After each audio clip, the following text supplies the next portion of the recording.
오늘 설교 제목이 오라 우리가 서로 변론하자입니다. 이것은 하나님이 하신 말씀인데 이스라엘에게 하신 말씀이죠. 오라 우리가 서로 변론하자. 요즘 변론이라는 말이 많이 나오죠. 대통령 탄핵 때문에 헌법재판소에서 변론이 일어나고 있죠. 거기에 대통령 변호인단도 있고 또 국회 소추위원들도 있어서 함께 변론을 하는 겁니다. 법률을 놓고 공방을 벌이죠. 누가 맞고 누가 틀린가 사리를 따져보는 거예요. 하나님께서 지금 이런 변론을 해보자고 해요. 이스라엘 보고 야 이스라엘아 이리 와봐라. 우리가 한번 따져보자. 도대체 누구에게 잘못이 있는지 한번 따져보자. 내가 잘못했으면 이야기를 하고 또 네가 잘못한 거 있으면 내가 이야기를 하겠다. 한번 이야기를 해보자.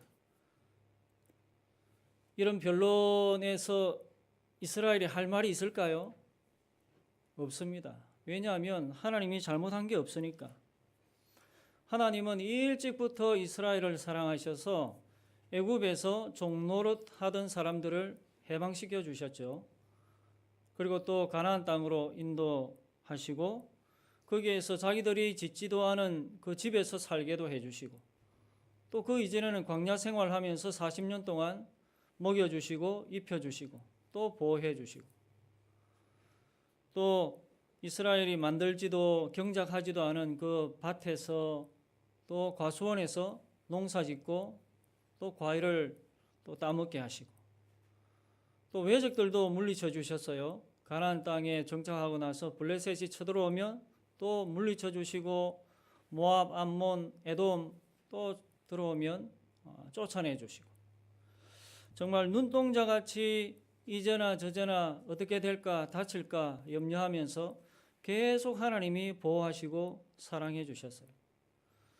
그런데 이스라엘은 이런 큰 하나님의 사랑을 받고서도 계속 딴짓하는 겁니다. 딴짓하고 말을 듣지 않고 그러니까 하나님이 답답해서 야 이스라엘에 이리 와봐라. 우리가 한번 이야기를 해보자. 도대체 뭐가 문제야? 우리가 서로 소통이 안 되는 것 같은데 한번 따져보자. 내가 잘못했는지 네가 잘못했는지. 지금 이러시는 거예요. 그래서 드디어 변론이 이루어진 것 같아요. 오늘 본문에는 구체적으로 나오지는 않지만 하나님과 이스라엘이 정말 만나서 변론을 벌였던 것 같아요. 이렇게 보는 이유는 하나님이 이스라엘의 잘못을 분명히 지적하고 계시거든요. 오늘 본문에 보면 크게 두 가지를 하나님이 지적하시는데 그런데 지적을 받는 이스라엘은 한마디도 하지 않습니다. 왜 그럴까요? 그럴 입장이 아닌 거죠. 자기는 지금까지 하나님의 도움만 받고 은혜 받고 사랑만 받고 살아왔는데 하나님이 뭘 잘못했다고 말할 수 있겠어요? 하나님께 솔직히 섭섭한 게 하나도 없는 겁니다. 계속 받기만 하고 살아왔으니까. 그래서 변론 자리에 가서도 그냥 입 닫고 조용히 있는 거죠. 할 말이 없는 겁니다. 변론을 하면서 하나님이 두 가지를 지적하시는데 이 두 가지가 제일 문제라는 거예요. 이 두 가지가. 이 두 가지 때문에 지금 이스라엘이 병들어가고 있고 하나님과 관계가 멀어지고 있고 또 그 관계가 틀어지고 있다. 이렇게 말씀하세요. 이 두 가지가 우리의 문제일 수도 있습니다. 그 두 가지가 뭘까? 첫째는 우상을 숭배하는 거예요. 우상을 숭배하는 것. 우리가 많이 들어왔던 이야기죠. 이스라엘도 정말 많이 들었던 이야기예요. 우상 숭배하지 마라. 하나님이 선지자들을 그렇게 많이 보냈는데 선지자들이 와서 계속 똑같은 이야기, 바로 이 이야기를 한 거예요. 지금 너희들은 우상을 숭배하고 있다. 우상을 숭배하지 마라. 우상을 버리라.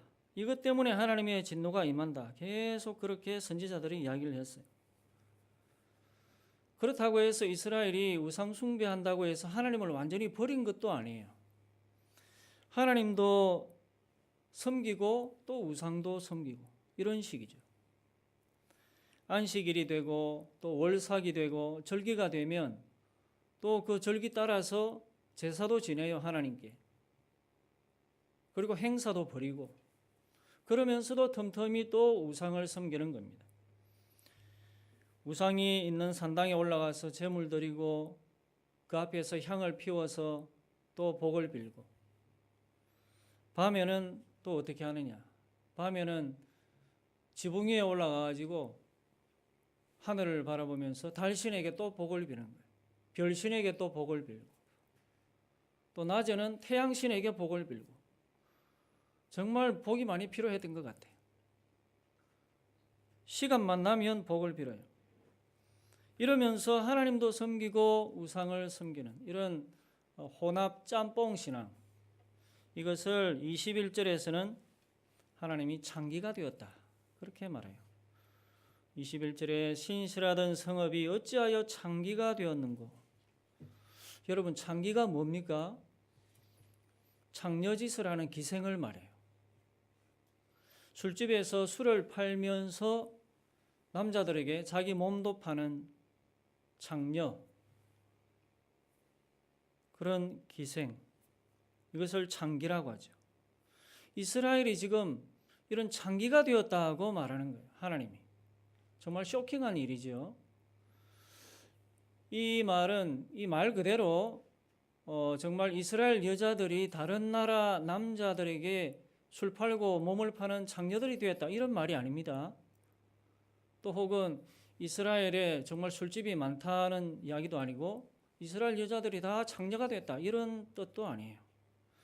이 말은 예루살렘이, 하나님의 성전이 있는 그 예루살렘, 하나님의 성읍, 거룩한 수도가 우상을 숭배하는 곳이 되었다, 이 말입니다. 영적으로 창녀가 되었다는 거죠. 하나님도 섬기고 다른 남자도 섬기는, 하나님을 전적으로 섬겨야 되는데, 하나님을 절대적으로 사랑해야 되는데, 하나님만 오로지 의지해야 되는데, 그런 것 같으면서도 또 다른 신을 찾고 다른 우상을 또 찾는, 이것이 바로 창녀짓이라, 그렇게 하나님이 책망하시는 거예요. 29절에서도 이것을 말해요. 너희가 기뻐하던 상수리 나무로 말미암아 너희가 부끄러움을 당할 것이요 너희가 택한 동산으로 말미암아 수치를 당할 것이며. 여기 보면 너희가 기뻐하던 상수리 나무, 또 너희가 택한 동산, 이런 말이 나오는데 이게 무슨 말인가? 이스라엘이 왜 상수리 나무를 기뻐하고 또 동산을 택하는 건가? 이게 다 우상 숭배하고 관련이 있어요. 큰 상수리 나무 밑에다가 우상을 세워놓고 그 앞에서 그 우상을 기쁘게 하기 위해서 춤을 추고 노래 부르고 향을 피우고 복을 비는 거죠. 또 동산에도 마찬가지로 산당을 지어놓고 우상의 집을 만들어놓고 그 안에서 똑같은 일을 벌이는 겁니다. 그리고 더 충격적인 것은 이런 산당에는 그 안에서 실제로 행음하는 일이 실제로 벌어졌다는 거예요. 산당은 우상의 집인데 그 집을 지키는 사람들이 있겠죠. 그냥 집만 만들어 놓고 그렇게 뭐 절기 때만 가서 이렇게 제사 드리지 않습니다. 산당에는 산당을 지키는 사람들이 있는데 그 사람들이 바로 우상의 제사장들이에요. 또 여자 사제들도 같이 있어요. 그 산당이 그냥 작은 오두막 같은 거 아닙니다. 엄청나게 큰 건물이에요. 거기에서 살면서 제사를 드리는데 제사하는 날이 되면 이런 남녀들이 공식적으로 성관계를 가지는 거예요. 그 우상 앞에서. 이것은 서로 남녀가 즐기는 차원이 아니고 제사의 한 형식이에요. 놀이를 하고 춤을 추고 아주 열정적으로 그 분위기 속에 빠져들어가면 분위기가 엄청나게 물어있겠죠.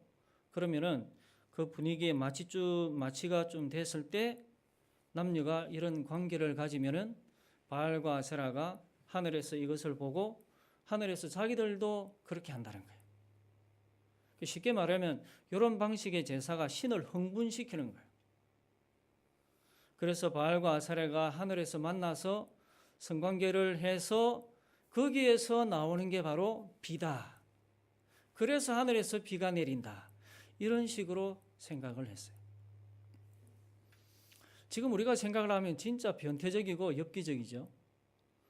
그런데 그 당시의 사람들은 우리같이 이런 윤리적인 시각으로 보는 게 아니고 그냥 자기들 수준에 맞춰서 자기들이 사는 그 삶의 방식에 맞춰서 자연 세계를 이해하고 해석을 하는 거예요.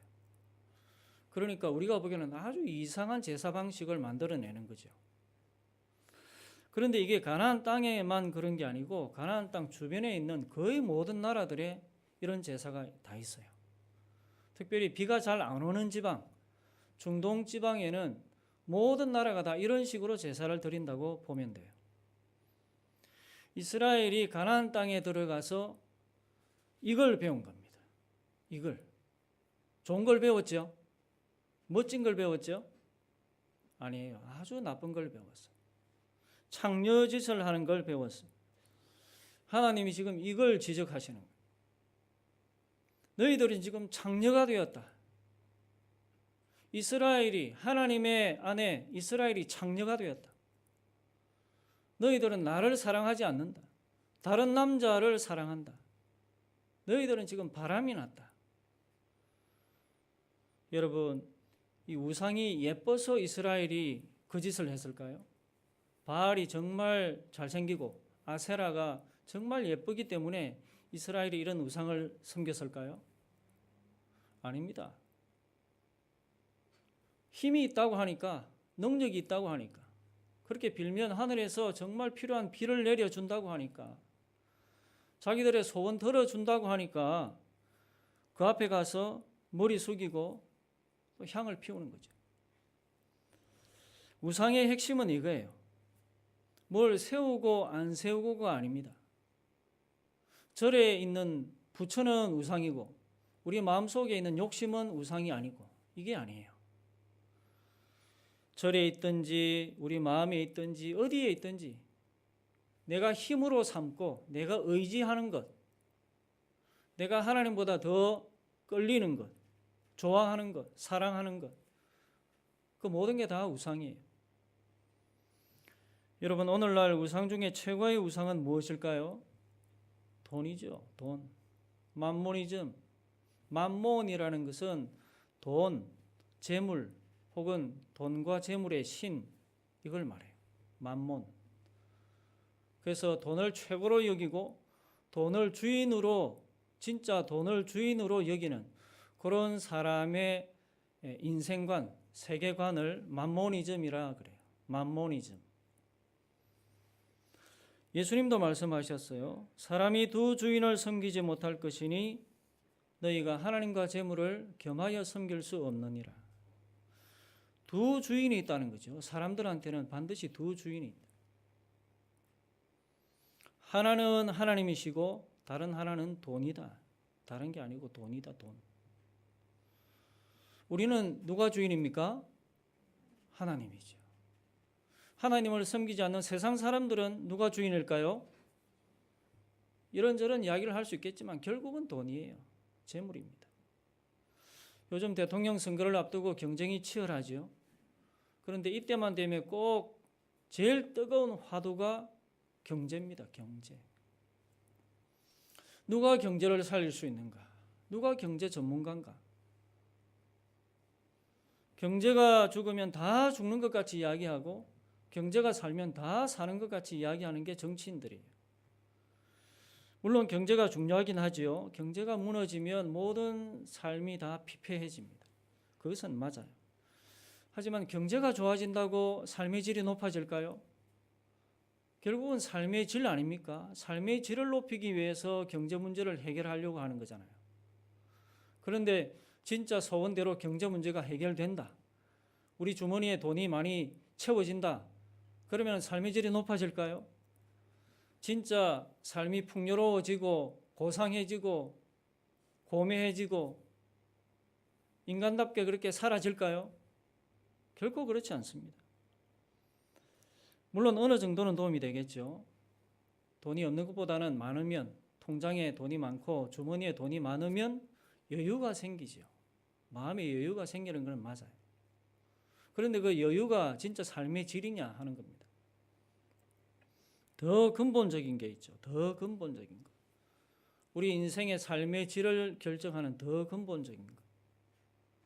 그런 사람들의 생각과 가치관이에요. 또 인생관, 세계를 바라보는 세계관, 시민의식, 또 윤리의식, 이런 정신세계가 건전하게 세워지지 않으면 아무리 돈 많아도 결코 삶의 질이 높아질 수가 없어요. 트럼프 보세요. 미국 대통령 트럼프. 남 이야기에서 좀 그렇긴 한데 트럼프 얼마나 돈이 많습니까? 돈 정말 많아요. 지금 대통령이 됐는데 대통령 월급 안 받고 일합니다. 그렇게 공약을 하고 1달러 안 받을 수는 없고 1달러 받고 지금 일하고 있어요. 그 정도로 돈이 많아요. 그런데 건전한 시민의식이나 또 가치관이나 더불어 살아가는 사회에 대한 시민의식, 이런 인생관, 이게 거의 없어 보여요. 그러니까 예쁜 여자만 보면 진짜 발정난 숙회가 되는 겁니다. 그리고 소수인종 차별하고 또 흑인 차별, 여성 차별, 또 멕시코 그 국경에 철장벽, 진짜 철장벽 세우고 이민자들 쫓아내고 기업들 협박하고 자기 나라밖에 모르는 정말 깡패 같은 나라로 지금 미국을 만들어가고 있어요. 하루같이 데모입니다. 트럼프가 대통령 취임할 때 성경책 위에 손을 얹고 서약을 했지만은 정작 그 사람의 마음속에는 성경이 없기 때문에 그 말씀에서 나오는 그 풍요로운 그 정신세계, 이게 없으니까 건전한 시민의식도 윤리의식도 없는 겁니다. 그저 자기밖에 몰라요. 이스라엘도 마찬가지였습니다. 이스라엘도 시내산에서 하나님의 율법을 받았어요. 정말 귀한 십계명을 받았죠. 그런데 그 이스라엘의 그 마음속에는 율법이 없는 겁니다. 하나님의 귀한 말씀이 없어요. 그러니까 창녀가 되는 거죠. 신부는 하나님의 아내인데 사는 모양은 창녀로 사는 거예요. 여러분, 이런 일이 우리에게는 일어나지 않아야 되겠습니다. 우리가 다 하나씩 성경을 가지고 있죠. 지금 우리도 성경 펴놓고 예배를 드리고 있긴 한데 이 하나님의 말씀이 내 마음에 없고 또 나의 힘으로 삼지 않고 이 말씀을 순종하지 않고 살면 우리를 하나님에게 고발하는 사람이 있어요. 마귀가 우리를 하나님께 고발을 해요. 하나님, 저 사람 창녀입니다. 하나님 자녀 아니에요. 착각하지 마세요. 그냥 그런 척하면서 사는 사람이에요. 창녀입니다. 창녀. 이렇게 하나님 앞에서 우리를 고발해요. 마귀가 이런 말로 우리를 고발하지 못하도록 우리는 살아야 돼요.